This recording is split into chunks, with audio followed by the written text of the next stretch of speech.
Bueno chicos, pues ya estamos otra vez aquí. Hemos tenido que cambiar el escenario, ya no se puede estar en el instituto, ya no puedo utilizar el laboratorio, estoy en casa, como imagino que estáis todos recluidos en casa, y bueno, pues nos hemos fabricado, como podéis ver, una pizarra para poder seguir dando las clases, ¿vale? Ya si acaso haremos un tutorial sobre cómo se fabrica una pizarra para dar clases en casa. Bueno, siguiendo con el tema de inducción electromagnética, ya hemos visto la ley de Faraday, hemos visto la ley de Lenz, hemos visto cómo se inducen corrientes, ¿de acuerdo? Y cuáles eran las consecuencias principales de la ley de Lenz. Hicimos numerosos experimentos pues viendo todas esas consecuencias. Y ahora lo que vamos a tratar es de ir ahondando un poquito en cuáles son las formas, de qué maneras se pueden producir o se pueden inducir corrientes eléctricas. Si nos atenemos a la ley de Faraday, que nos dice que la fuerza electromotriz inducida es proporcional a la rapidez con que varía el flujo magnético, pues evidentemente podremos inducir corrientes de tantas maneras como maneras haya de variar ese flujo magnético. Si recordamos la expresión del flujo magnético, en el caso por ejemplo de una única espira,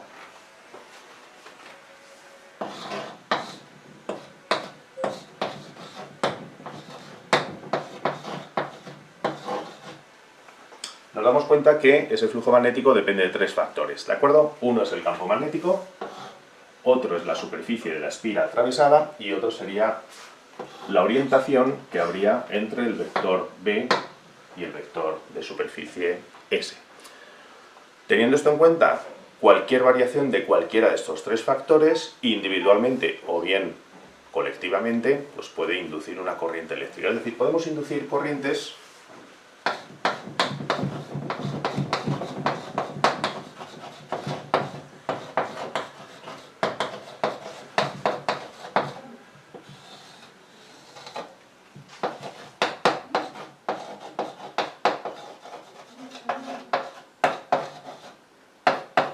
si variamos el campo magnético, por ejemplo, podemos inducir corriente variando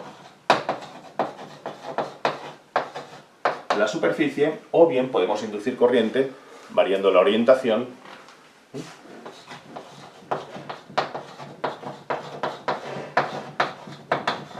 entre el campo magnético y la superficie. ¿Vale? Es decir, de cualquiera de estas tres maneras individualmente, o bien, ya digo, 2 a 2, o todas a la vez, podrían inducir corriente. Por ejemplo, la primera manera, cuando os acordáis, hacíamos las experiencias de la ley de Faraday, variando el campo magnético sería, por ejemplo, lo que hacemos cuando accionamos la corriente en esta bobina y se induce corriente en esa segunda bobina secundaria, como podéis ver. ¿De acuerdo? Al encender o apagar, es decir, en este caso la variación del campo magnético que se produce instantáneamente produce una variación de flujo que induce una corriente. Esta sería la primera de las causas, variando el campo magnético.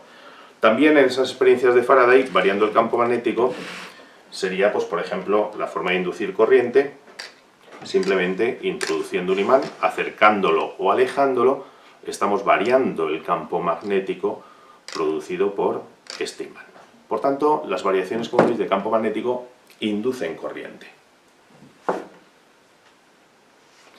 Vale, la segunda de las circunstancias que vemos en que se puede variar el flujo magnético y por tanto inducir corriente sería variando el área de la espira efectivamente atravesada, por ejemplo, por un campo magnético. Esto lo podemos lograr, esto es un campo magnético entre dos imanes uniforme, ¿de acuerdo? Entonces, si yo simplemente introduzco y saco la bobina, lo que estoy haciendo es variar la superficie de espira atravesada en un momento dado por ese campo magnético. Y como podéis comprobar, por el movimiento de la aguja, en este caso, se induce simplemente corriente al variar esa superficie. Eso sería una opción de variar la superficie atravesada por el campo magnético, ¿de acuerdo? Que también se consigue inducir corriente. O en este dispositivo, por ejemplo, que consistiría en tener un campo magnético y un circuito a través de de unas varillas de cobre. Y si yo desplazo, por ejemplo, esta varilla de cobre a través del campo magnético, estaría induciendo también una corriente porque estaría variando, como veis, el área efectiva atravesada, que sería esta área de aquí, ¿de acuerdo? Y aquí se induce entonces una corriente cerrada al aumentar la superficie en el campo magnético estaríamos produciendo entonces también una corriente inducida. Vamos a analizar un poquito después este fenómeno porque además tiene consecuencias muy interesantes. Lo vamos a analizar un poquito en detalle. Y la tercera de las formas de inducir corriente, como hemos estipulado, sería, por ejemplo, variar la orientación de esta espira. Vais a ver cómo variando la orientación, de la bobina, veis que se genera también corrientes inducidas. Aquí simplemente estamos haciendo girar esta bobina en el seno de un campo magnético, ¿de acuerdo? Y vemos que efectivamente se inducen corrientes. Bien, vamos a analizar la primera de las causas, que decíamos, variando el campo magnético. ¿De acuerdo? Si variamos el campo magnético, producimos una fuerza electromotriz inducida. En esa fuerza electromotriz inducida, si lo escribimos en términos de su valor absoluto, recordemos que es la rapidez con la que varía ese flujo magnético. Vamos a considerar una única espira, ¿de acuerdo? Si consideramos una única espira que además mantiene su orientación fija, por tanto estamos evitando la tercera de las variables, que sería variar la orientación del campo magnético, pues vamos a considerar entonces que ese flujo magnético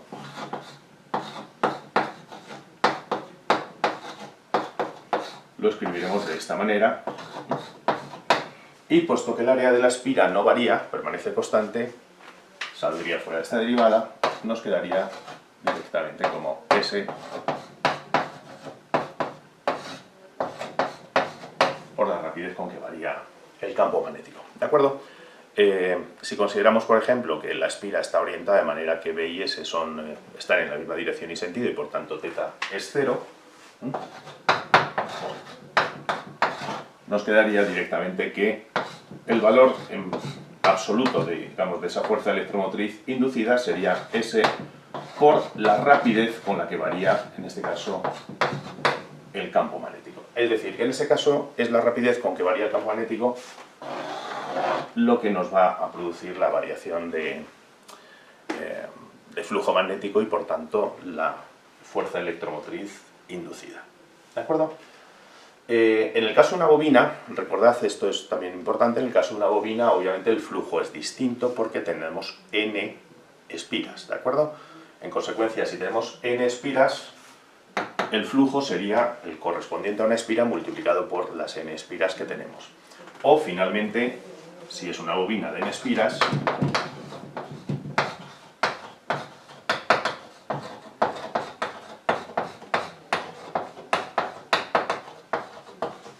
en este caso, el valor absoluto de dicha fuerza electromotriz sería n veces el área de una espira y por la rapidez con que variaría ese campo magnético. ¿De acuerdo? Esto sería en el caso de una bobina. ¿De acuerdo? Y esto que hemos puesto aquí sería lo correspondiente al caso de una única espira.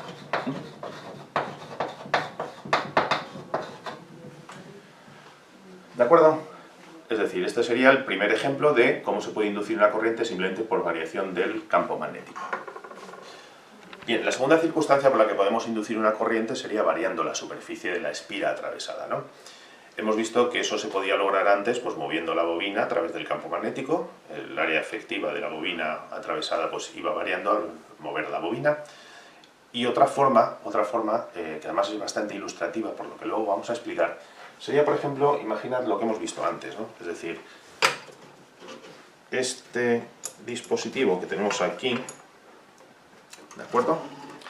En el que tenemos un campo magnético y, por ejemplo, desplazar pues una varilla en el seno de ese campo magnético. De esa manera lo que estamos haciendo al desplazar la varilla en el campo magnético, si os dais cuenta, es aumentar o bien disminuir, según la movamos hacia afuera, hacia la derecha, perdón, hacia la izquierda, aumentar o disminuir el flujo de campo magnético, ¿vale? Si recordamos la ley de Lenz, en este dibujo hemos supuesto que el campo magnético estaría hacia adentro, iría hacia dentro de la pizarra, ¿de acuerdo? Y vamos a suponer que desplazamos con una cierta velocidad, ¿vale? Desplazamos esta varilla hacia la derecha. Al desplazar la varilla hacia la derecha, aumenta, en esta parte de circuito cerrado, estaría aumentando el flujo que entra hacia la pizarra. Y por ley de Lenz, recordad que si aumenta el flujo que entra hacia la pizarra, se induce una corriente que tiende a oponerse a dicho aumento. En este caso, si el flujo es entrante hacia la pizarra, la corriente que se induce tenderá a oponer un flujo saliente y por tanto la corriente inducida, como veis, tendría que circular en sentido antihorario en este caso. Es decir, dicha corriente inducida circularía a lo largo de esta espira en este sentido y por supuesto aquí circularía en sentido hacia arriba. ¿Vale? Por tanto, aquí daos cuenta que el campo suponemos que es uniforme, el campo magnético lo suponemos uniforme y por tanto se está induciendo una fuerza electromotriz por variación del área efectiva de la espira. En este caso, dicha fuerza electromotriz, vamos a considerarlo en términos de valor absoluto también, sería igual a la rapidez con que varía dicho flujo magnético. ¿De acuerdo? Y en este caso suponemos que, como veis, el área, el vector de superficie de la espira, ya sea saliente o ya sea entrante, está en la misma dirección que el campo magnético. En consecuencia, no vamos a contemplar el coseno del ángulo, sino simplemente sería, por tanto, igual que antes.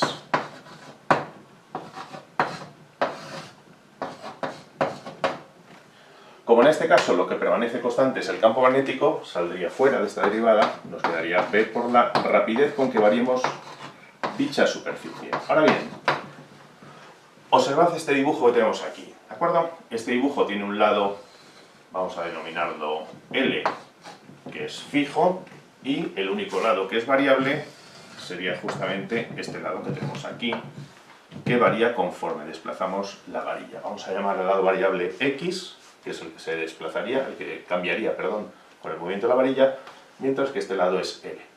En consecuencia, esto nos quedaría como B por, digamos, la derivada del área de la espira, que en este caso, al ser una espira, como veis, rectangular, sería simplemente lado por lado, L por X, con respecto al tiempo. Obviamente ese lado es constante, por tanto también se nos queda fuera de la integral y nos quedaría B por L por la rapidez con que varía ese lado X. Ahora bien, si os dais cuenta, la rapidez con que varía este lado X variable es justamente la velocidad con la que desplazamos la varilla hacia la derecha, ¿vale?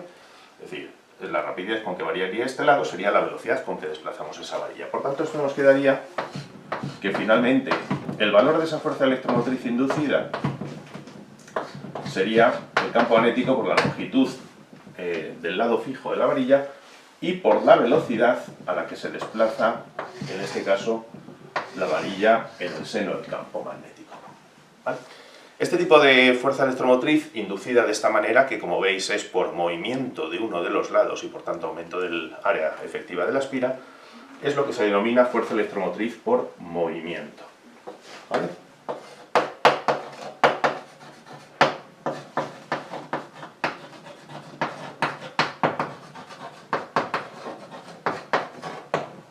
Fuerza electromotriz por movimiento. Es importante porque esta es una de las maneras, como vemos, bueno, pues hemos visto antes cómo moviendo la espira con más o menos rapidez, o sea, variando la superficie con más o menos rapidez, se inducía una corriente más o menos intensa. ¿De acuerdo?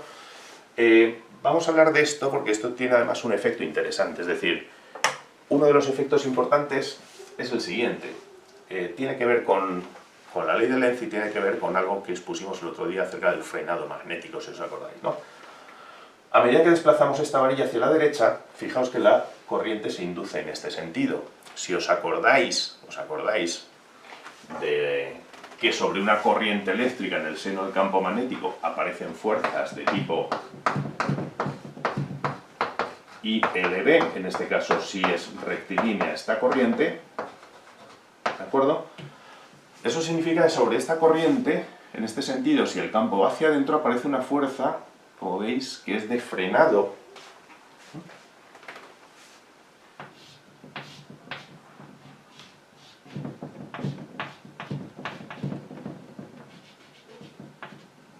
Una fuerza magnética que actuaría en oposición al movimiento. Es decir, a medida que la varilla se desplaza hacia la derecha, aparece una fuerza de frenado hacia la izquierda.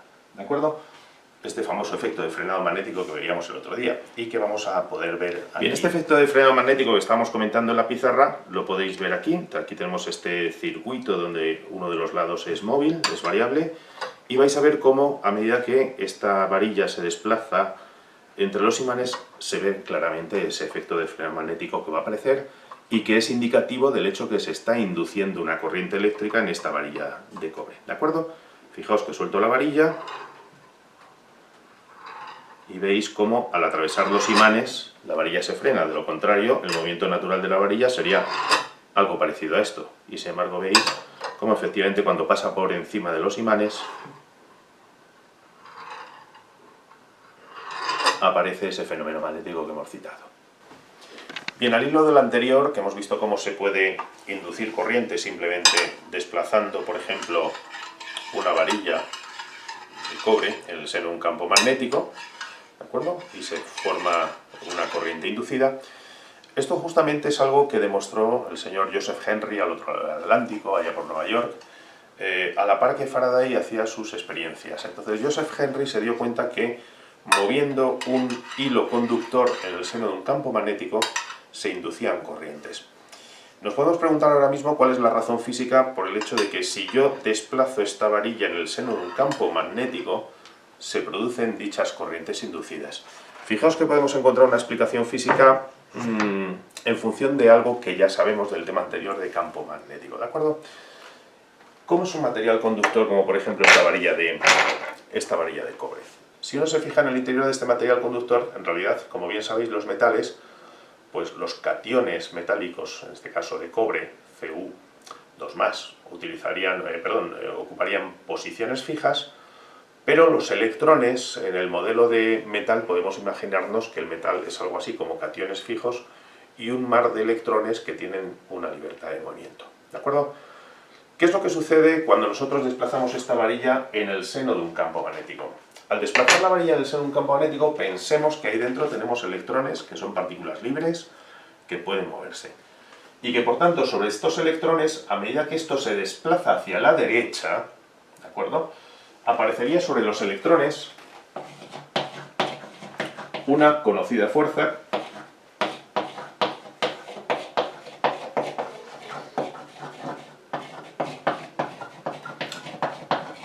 esa fuerza que bien recordáis, que es la fuerza de Lorentz, ¿no?, que nos decía que sería Q por V vectorial B, la famosa regla de la mano derecha, o en el caso de los electrones, esa fuerza magnética pues vendría dado por menos E, que es la carga del electrón, y por la velocidad a la que los desplazamos, vectorial B. Bien, decíamos que esta era la famosa regla de la mano derecha, pero en el caso de los electrones, al ser negativa, funciona muy bien la regla de la mano izquierda, ¿no? De modo que fijaos, si yo desplazo el conjunto de cargas, entre ellos los electrones que están aquí en esta varilla conductora, lo desplazo hacia la derecha, automáticamente sobre los electrones aparecen unas fuerzas con esa regla de mano izquierda, que si el campo magnético está dirigido hacia adentro, si los electrones se mueven hacia allá y el campo magnético va dirigido hacia adentro, aparece una fuerza magnética, en este caso, si os dais cuenta, sobre los electrones que estaría dirigida hacia abajo. Y eso haría que en un momento dado esos electrones empiezan a desplazarse, a medida que esta varilla se desplaza hacia la derecha, los electrones empiezan a acumularse en la zona baja. Por tanto, en la zona baja se nos va a quedar una carga negativa por exceso de electrones, mientras que en la parte de arriba, por defecto de electrones, pues vamos a tener precisamente carga positiva. Es decir, el desplazamiento de la varilla produce una separación de cargas. Y automáticamente, si tenemos una separación de cargas, donde tenemos cargas positivas y cargas negativas, se induce automáticamente un campo eléctrico. Y ese campo eléctrico iría, como bien sabemos, de las cargas positivas hacia las negativas, ¿de acuerdo? Es decir, se induce un campo eléctrico en el interior de la varilla y como consecuencia de este campo eléctrico inducido, fijaos que aparecen sobre los electrones, de nuevo, ahora fuerzas eléctricas, puesto que los electrones tienden a moverse en sentido opuesto al campo eléctrico, aparecen sobre los electrones fuerzas eléctricas que en este caso irían dirigidas hacia arriba. Es decir, que sobre los propios electrones además empiezan a actuar una fuerza eléctrica. Es decir, a medida que los electrones se desplazan hacia abajo, automáticamente se induce un campo eléctrico que de nuevo los desplaza hacia arriba. ¿Qué es lo que sucede? Sucede que este hecho va a coexistir, es decir, en la medida en que los electrones se desplazan hacia abajo aparece un campo eléctrico que tiende a desplazarlos hacia arriba, y esa separación de cargas, la separación de cargas va a llegar un momento en que se establece un equilibrio, es decir, que la separación de cargas va a cesar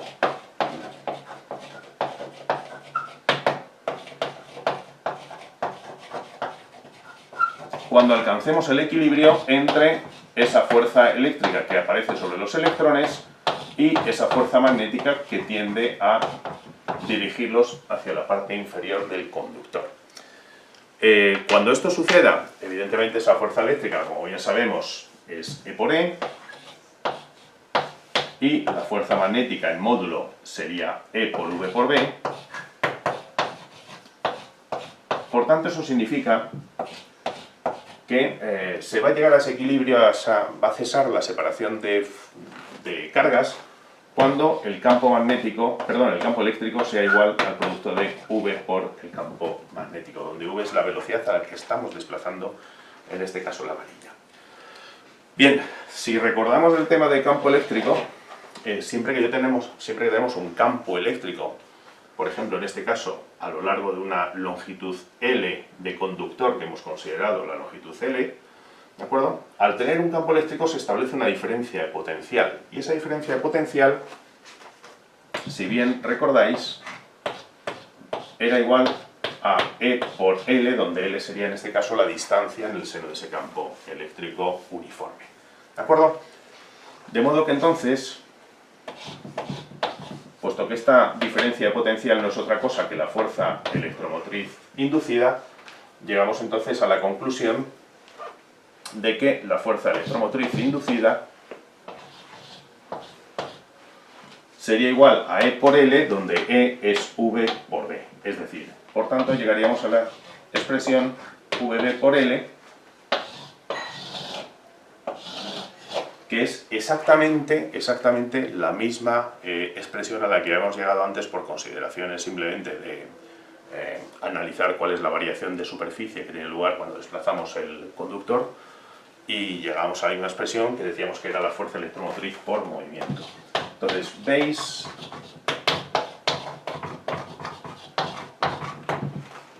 que en este caso podemos dar una causa física a ese hecho de que aparezca una fuerza electromotriz debido al movimiento. Simplemente recordamos, al desplazar la varilla, automáticamente aparecen sobre los electrones fuerzas magnéticas, ¿de acuerdo?, que tienden, en este caso, que tienden a desplazarlos hacia abajo.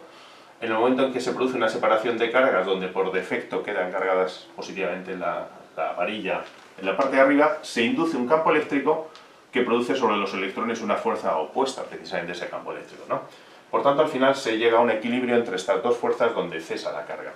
¿Qué ocurre? En el momento en que uno para la varilla, es decir, si la varilla ya no se mueve, automáticamente la fuerza magnética desaparece y por tanto los electrones volverán a sus posiciones originales y en consecuencia cesa la diferencia de potencial y por tanto la corriente inducida. ¿De acuerdo? Es decir, que esta corriente inducida va a existir en tanto en cuanto la varilla se esté moviendo con velocidad v. En el momento en que la varilla deje de moverse, esa fuerza electromotriz desaparece y con ella desaparece la intensidad de la corriente inducida.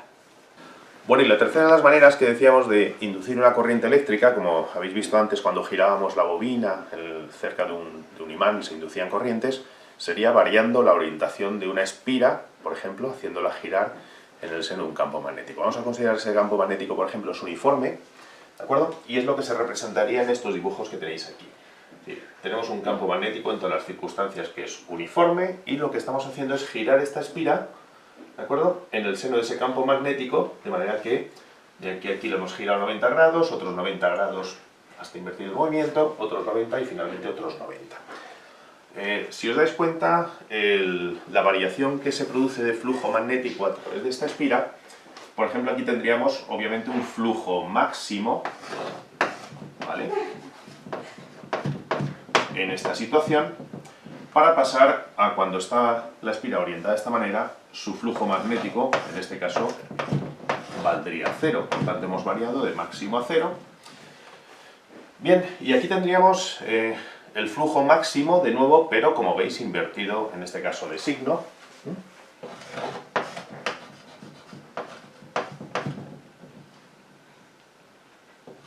Con signo negativo. ¿Por qué razón? Porque aquí estaríamos contemplando que dicho flujo sería B por S por coseno de 0 grados, ¿de acuerdo? Por tanto, en este caso, el flujo magnético valdría B por S. Aquí hemos dicho que sería 0, y aquí, en este caso, sería B por S por coseno de 180,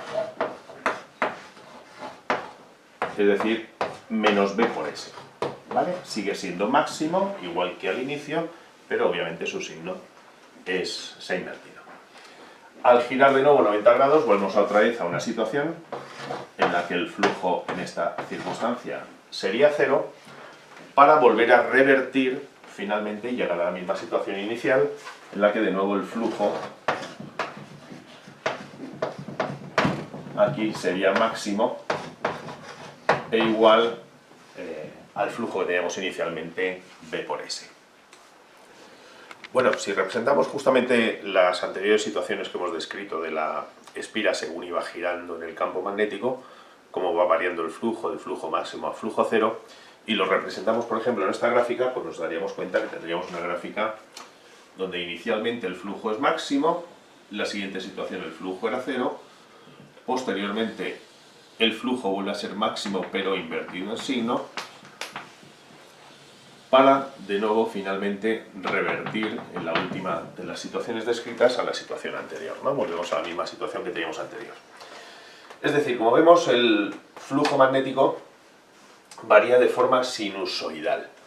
Imaginemos, por ejemplo, que tenemos un dispositivo que hace girar una bobina, por ejemplo, con una velocidad angular omega, dentro de un campo magnético.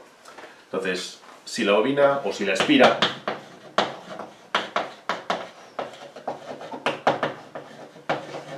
gira con velocidad angular omega, y recordamos toda la base que conocemos del movimiento circular uniforme, bueno, pues entonces en ese caso, el ángulo descrito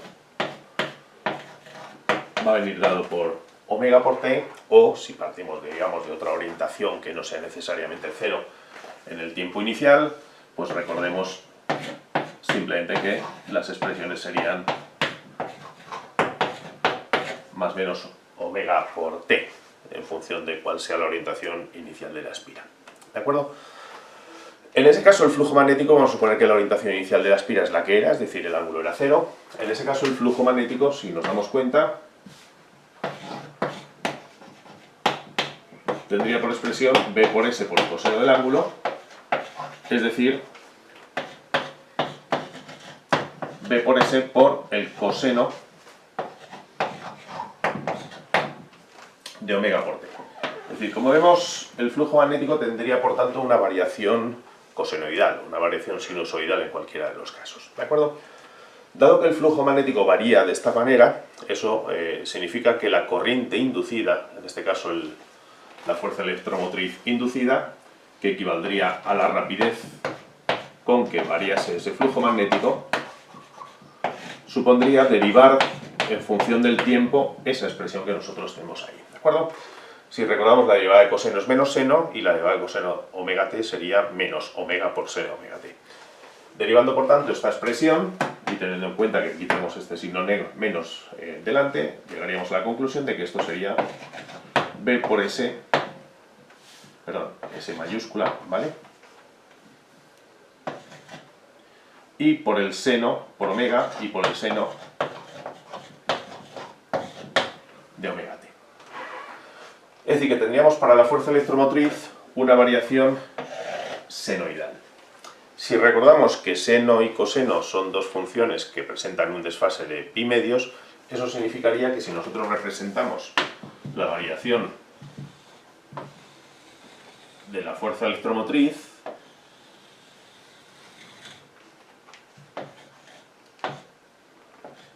por dicha fuerza electromotriz, daos cuenta que va a variar entre un valor máximo,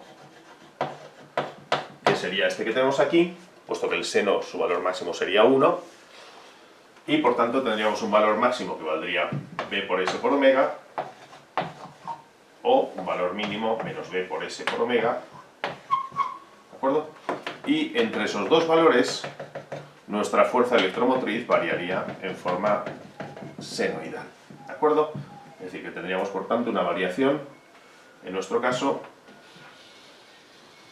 similar a la que representaríamos para el flujo magnético. En el caso de tener una bobina, por ejemplo, de N espiras, recordad que simplemente lo que tenemos aquí es que en lugar de ser S el área correspondiente a la espira, tendríamos que introducir el área correspondiente a las N espiras. Por tanto, en ese caso, para una bobina,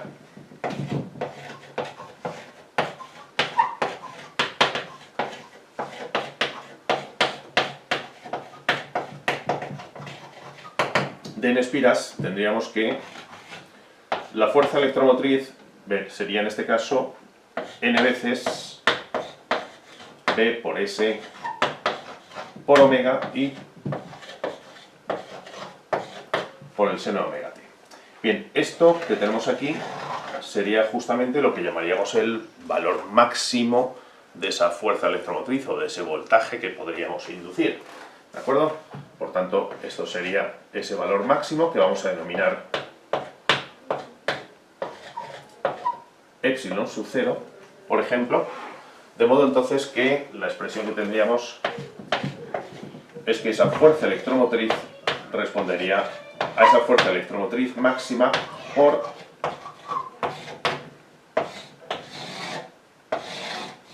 el seno omega t. Es decir, tendría esta variación que hemos representado aquí, esta variación senoidal.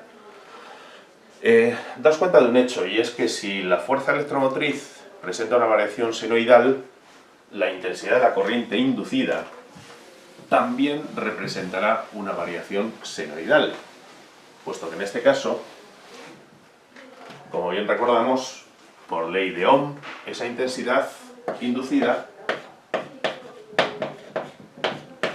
equivaldría, digamos, al cociente entre la fuerza electromotriz y la resistencia que tuviésemos, por ejemplo, en el circuito en el que estuviésemos trabajando, ¿vale? O en la propia bobina. En este caso, por tanto, esa fuerza, esa intensidad inducida respondería a la expresión que tenemos aquí, N por B por S por omega, por seno omega t, dividido entre la resistencia. Bien, de nuevo este factor que tenemos ahí nos daría cuál sería la intensidad máxima que lograríamos hacer circular como intensidad inducida, ¿de acuerdo? Que sería N por B por S por omega y partido por la resistencia que circulará en ese circuito.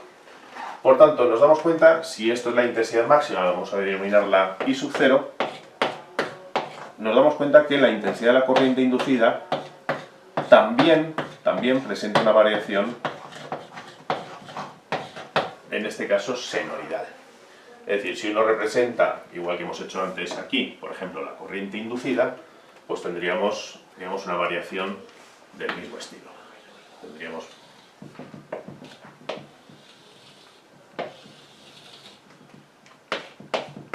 entre el valor I0 e I0, menos I0, ¿de acuerdo? Pues tendríamos una variación también para la corriente inducida del estilo que hemos representado para la fuerza electromotriz. Bien, esto que tenemos aquí, es decir, este tipo de corriente, fijaos en el detalle de que este tipo de corriente presenta máximo, vuelve al valor 0, mínimo, o si queréis máximo pero signo invertido, vuelve al valor 0 y nuevamente un valor máximo. Es decir, presenta unas oscilaciones en forma senoidal. Esto es justamente, fijaos que es una corriente que por tanto está continuamente cambiando de sentido. Es decir, una vez es en un sentido, otras en otro, etc. Este tipo de corriente es lo que denominamos corriente alterna.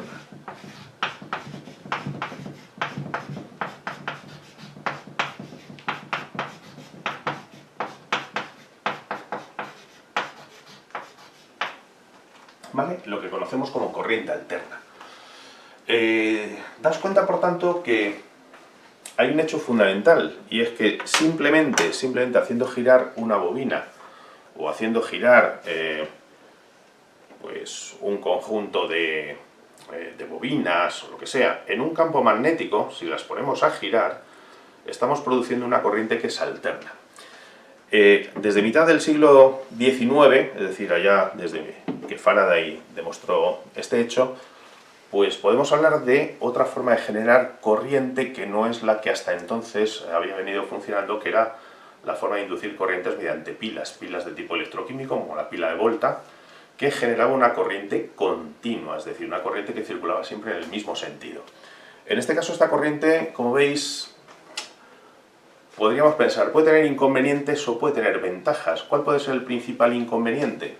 El principal inconveniente es que presenta una variación sinusoidal, es decir, que hay momentos en que la corriente pasa por el valor cero y otros vuelve a tener otra vez el valor máximo, etcétera, ¿no?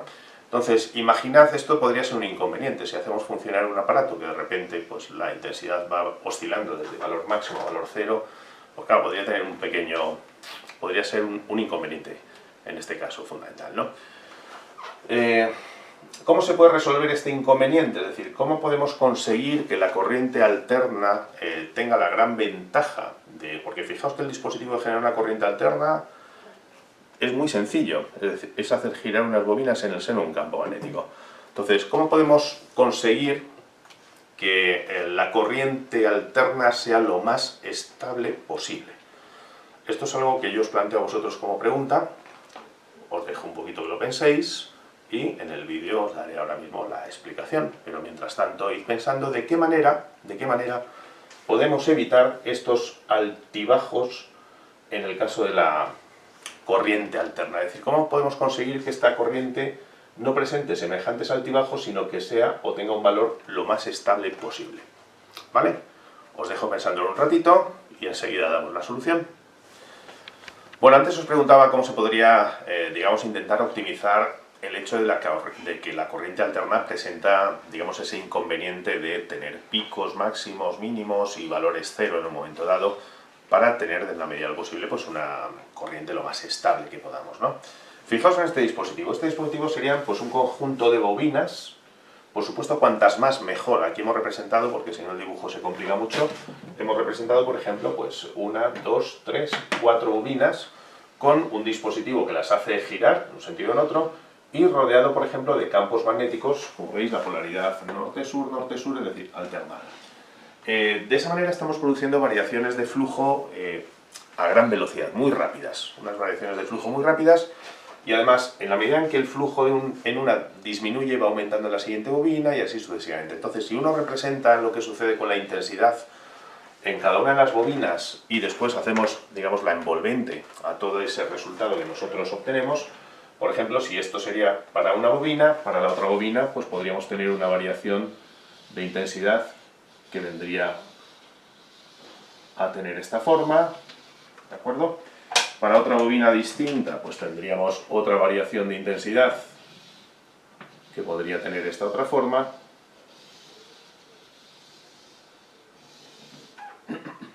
Mientras que, por ejemplo, para la otra bobina, que hemos representado 1, 2, 3, 4, pues la cuarta bobina, por ejemplo, pongamos por caso que su variación vendría a ser esto que tenemos aquí. ¿De acuerdo? Es decir, fijaos que en este caso, si uno representa, vamos a representar en amarillo, por ejemplo, lo que sería la envolvente de todas estas curvas, pues tenemos, si os dais cuenta, unas intensidades de corriente que, como podéis observar y apreciar, prácticamente son estables. A pesar de que el hecho de que sea alterna, sin embargo, esa corriente sería una corriente, como veis en amarillo, bastante estable. Pero este es el fundamento que se utiliza en todos los generadores, por ejemplo, de corriente alterna o motores de corriente alterna. Evidentemente os podéis dar cuenta que cuantos más arrollamientos tengamos y, digamos, más campos magnéticos, pues más estable va a ser la corriente que nosotros obtengamos en este caso.